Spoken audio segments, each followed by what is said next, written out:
Dans cette capsule sur le système reproducteur féminin, il sera question du cycle menstruel. Le cycle menstruel comprend bien sûr la menstruation, mais aussi toutes les transformations que va subir l'utérus pour préparer l'arrivée d'un futur fœtus dans l'utérus s'il y a grossesse. S'il n'y a pas grossesse, c'est pour ça qu'on va parler d'un cycle parce que ça va recommencer pour que le mois suivant, il puisse y avoir possiblement grossesse. Chaque fille va vivre son syndrome prémenstruel, donc son fameux SPM, soit quelques jours avant les écoulements de sang, de différentes manières. Il peut y avoir soit des ballonnements abdominaux, des maux de tête, des gains de poids, être irritable. C'est en fonction surtout des hormones qui sont en train de se réajuster justement avant le déclenchement de la menstruation. La durée du cycle peut être très variable. Certaines filles vont avoir un cycle très fixe de toujours 25 jours, 28 jours, 32 jours. D'autres filles vont avoir des cycles qui vont se varier beaucoup plus et un cycle menstruel peut varier à cause du stress au travail, à l'école. Si une fille fait beaucoup d'exercices physiques intensifs, c'est possible que son cycle menstruel soit plus long. Il y a des gymnastes qui sont même en absence de cycle menstruel parce qu'elles font beaucoup d'exercices et aussi parce qu'elles n'ont peut-être pas assez de masse corporelle pour avoir un cycle menstruel. Si le corps perçoit que la masse n'est pas présente pour développer un éventuel embryon, bien, le corps perçoit aussi que ça ne vaut pas la peine de dépenser de l'énergie à fabriquer des hormones pour un cycle menstruel complet. La première phase du cycle menstruel qu'on appelle la phase de la menstruation est la période de saignement. C'est-à-dire que dans l'utérus, il y a la paroi musculaire qui est le muscle très fort qui permet lors de l'accouchement d'expulser le fœtus, mais il y a aussi la muqueuse utérine, c'est où il y a l'épaississement de cette muqueuse à chaque cycle. Donc cette muqueuse va se détacher lors de la période de saignement. Il peut aussi y avoir l'expulsion de l'ovocyte non fécondé qui va s'être habituellement un petit peu désagrégé en attendant la période de saignement. La phase menstruelle dure habituellement de 3 à 5 jours. Pour notre durée de cycle de 28 jours, on va la considérer comme étant d'une durée de 5 jours. Le saignement est provoqué par une baisse d'hormones, c'est-à-dire l'hormone de la progestérone qui n'est plus produite. Donc, puisque l'utérus ne reçoit plus de progestérone, il décide d'expulser la muqueuse sous forme de sang. La deuxième phase du cycle menstruel est la phase de prolifération, c'est-à-dire qu'avec l'ajout d'estrogène dans le corps, la femme reçoit donc un message dans l'utérus de produire un épaississement de la muqueuse. Donc, on voit que la muqueuse s'épaissit pendant habituellement une dizaine de journées ou un petit peu moins. C'est pour ça qu'on va dire que la phase de prolifération, c'est la phase variable. Donc, jour 6 à 14 pour une durée de cycle de 28 jours. Mais chez certaines femmes, cette phase de prolifération-là peut durer 10, 15, même 20 jours si le cycle dure 34 jours, par exemple. La phase de prolifération prend fin lors de l'ovulation, donc c'est toujours en lien avec le cycle ovarien. La dernière phase du cycle menstruel est la phase sécrétoire, c'est-à-dire qu'une fois que les vaisseaux sanguins ont été fabriqués, ils vont s'épaissir, augmenter pour justement venir fixer l'éventuel zygote qui serait produit lors d'une fécondation. C'est sûr que cette durée-là, elle est fixe. C'est toujours 14 jours parce que si le corps jaune produit par notre petit follicule se désagrège, ça prend 14 jours avant que la baisse hormonale survienne. Donc, c'est vraiment, la muqueuse utérine est toujours en connexion avec les quantités d'hormones présentes dans le corps.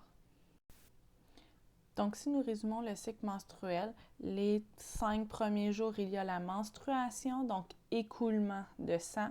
Ensuite, il y a la phase de prolifération où la paroi de l'utérus va s'épaissir pour créer un beau petit nid douillet pour l'éventuel zygote qui viendrait s'implanter.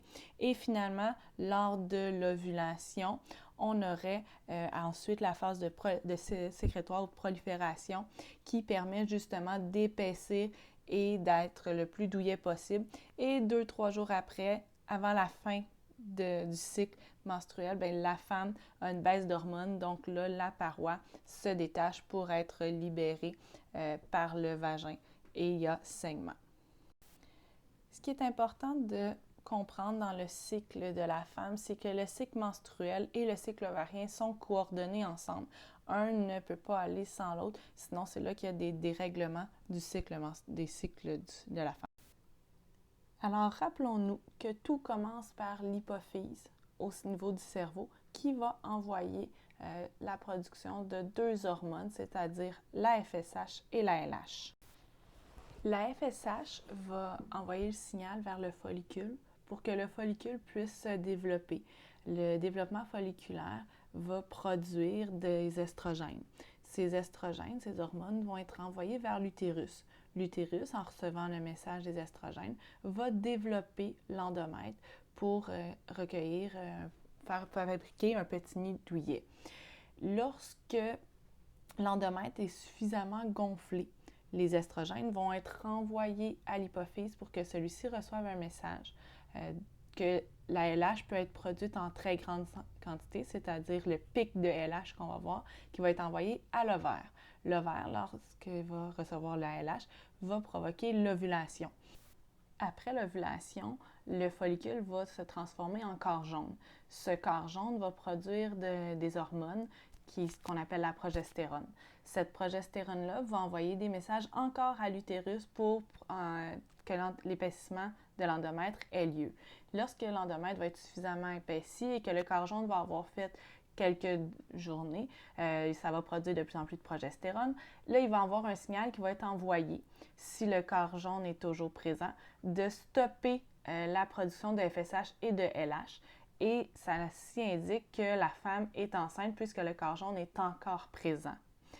Malheureusement, si la femme ne tombe pas enceinte, bien, le corps jaune se désagrège. Si le corps jaune se désagrège, bien, la progestérone, n'étant plus produite, ne pourra pas envoyer son message de stop à l'hypophyse et l'hypophyse va recommencer son cycle, d'où l'effet de boucle à chaque mois de l'hypophyse et de tout le cycle.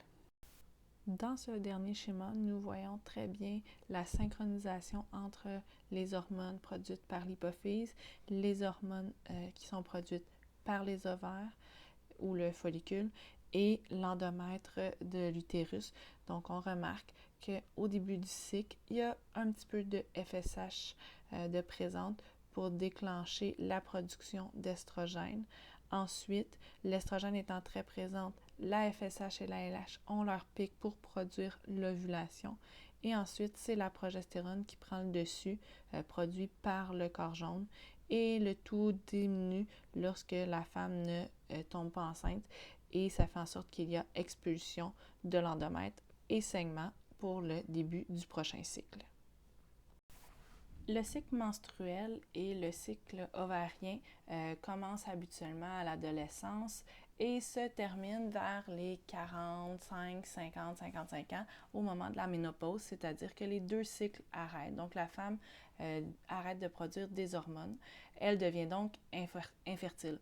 Elle peut avoir différents symptômes pendant sa ménopause qui peut durer de quelques mois à quelques années, c'est-à-dire des bouffées de chaleur, des humeurs très variables, une perte de la masse osseuse.